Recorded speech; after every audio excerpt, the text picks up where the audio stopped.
Welcome to the Landmark Theater's Q&A podcast. In this podcast, you will hear a discussion with Isabelle Huppert from the film Elle, moderated by Landmark Theater's president and CEO, Ted Mundorff, recorded at the Landmark in West Los Angeles.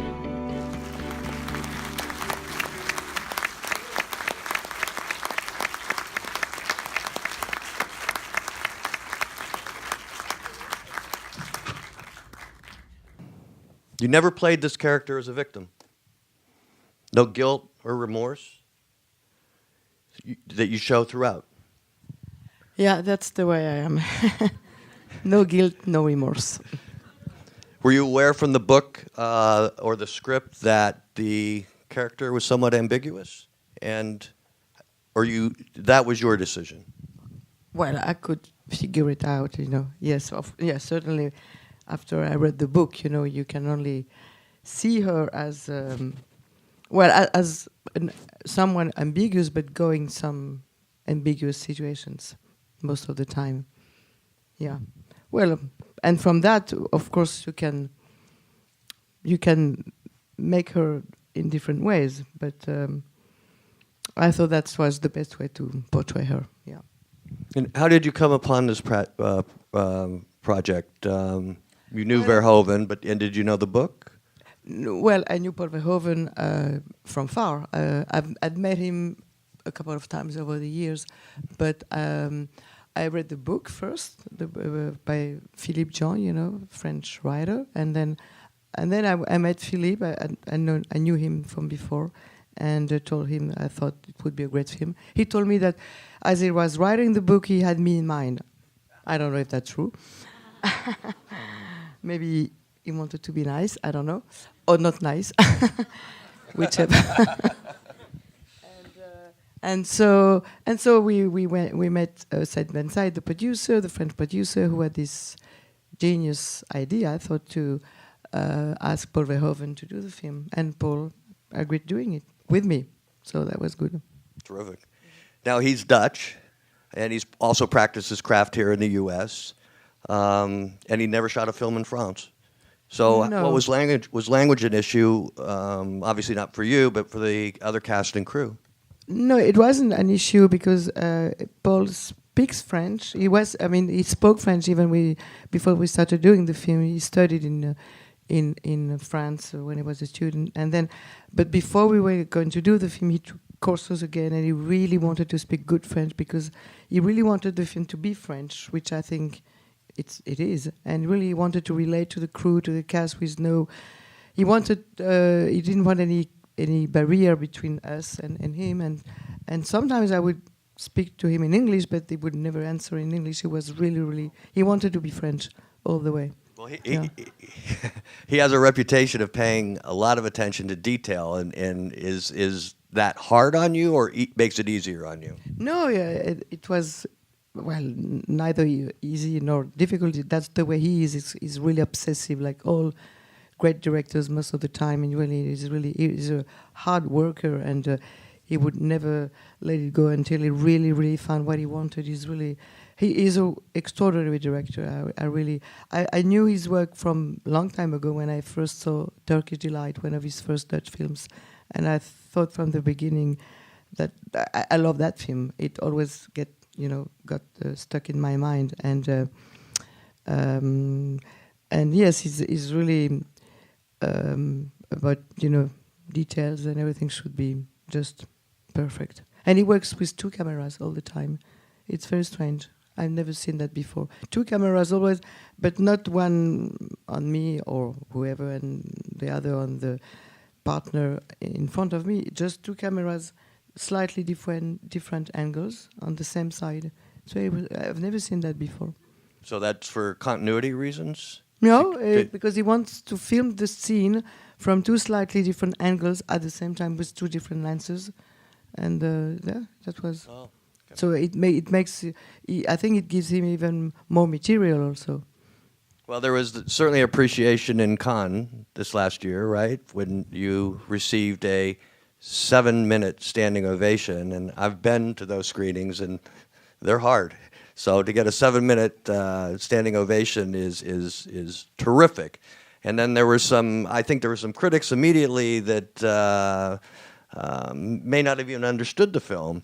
And yet the reviews here, the LA Times this morning was out of this world, and the aggregate website has this movie so high up that the critics are just loving it. Do you pay attention to reviews? And if you do, is there a difference between U.S. reviews and in other countries?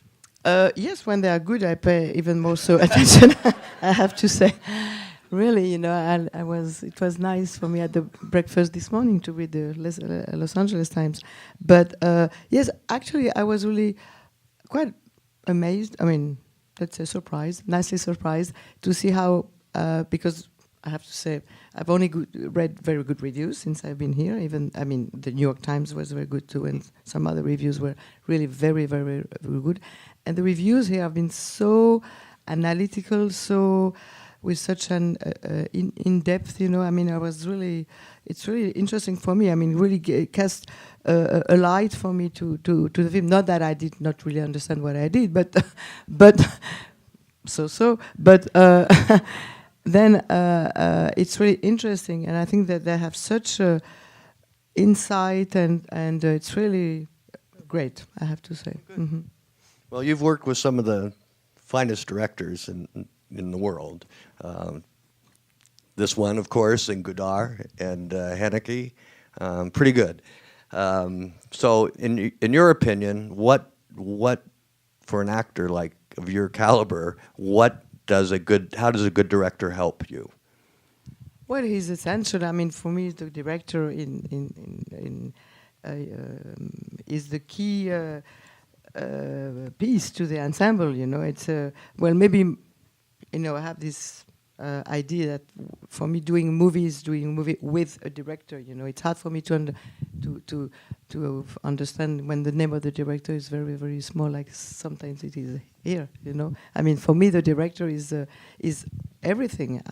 Unless you don't have someone who is really, a film is an individual statement. And unless you don't have this person to relate, that create that relationship with the actor, it's just impossible. If it wasn't for Paul Verhoeven, if it wasn't for that chemistry that really worked between the two of us all throughout we did the film, because it's hard to believe, but we really never discussed anything about the character and about the film. We just have a kind of mutual and silent agreement upon the character, upon what we were doing, and we never ever said anything about the character. I'm just curious, how long ago did you read the book?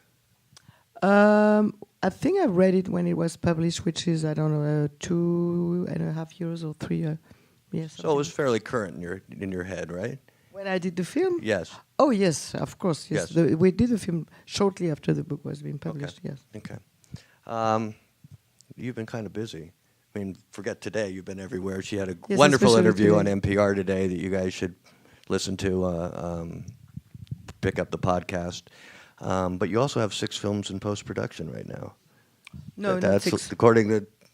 No, well, maybe 6 films that didn't come here to this country. Oh, yeah, that's possible. Not all French films reach this country, as you may know. Quel dommage. But I don't think... No, 2, I think. 2. Yes. I just finished a film with Michael Haneke called Happy End. You want to tell us anything about it? Mm-hmm. Do you want to give us any preview? Because I'm sure that will make it to the U.S. Oh, yes, I'm sure. And then I finished another film right after the Haneke's. Okay. Between this and the piano teacher, you have a couple of very eccentric roles. So I was just wondering, is there something specifically that draws you to those sorts of roles? Specifically the piano teacher, which is incredible. Thank you. Yes, I like this kind of roles. Apparently they like me too, so so it's a reciprocity between me and those persons that I like to play. Yes. They are just great roles. I can't say more. It's a very simple answer to a complicated question, but it's just what it is. It's all about trying to get into someone's life and try to understand sometimes kind of twisted behavior, and also try to understand what I like to say that behind these characters, as twisted as they are, as ambiguous as they are, as complex as they are, as sometimes not nice as they are, like because you think, as you say, she could have apologized, but apparently she didn't have any guilt about that. I like to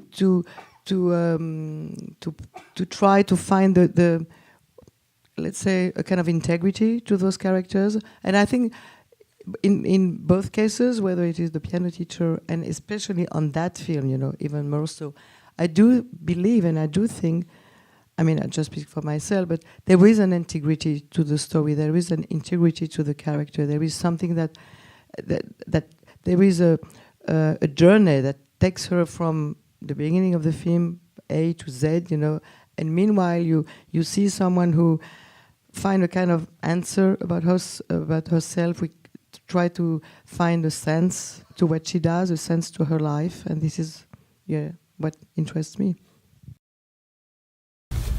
I'm wondering if you were thinking of Chabrol when you were making this. Well, I think, yes, I understand that one can think of Chabrol, sometimes also of Haneke, and I'm sure Verhoeven was thinking of him, yes, and but it's exactly the same kind way of not idealizing the characters, of just taking them just as they are, and as exactly as in a film with Chabrol, just making people guess, the reasons why someone behaves the way he behaves, and never really giving, leaving the enigma of someone at the end, in a way. So yes, I thought about him. I want to thank you for bringing so many treasures to our lives. Thank you very much.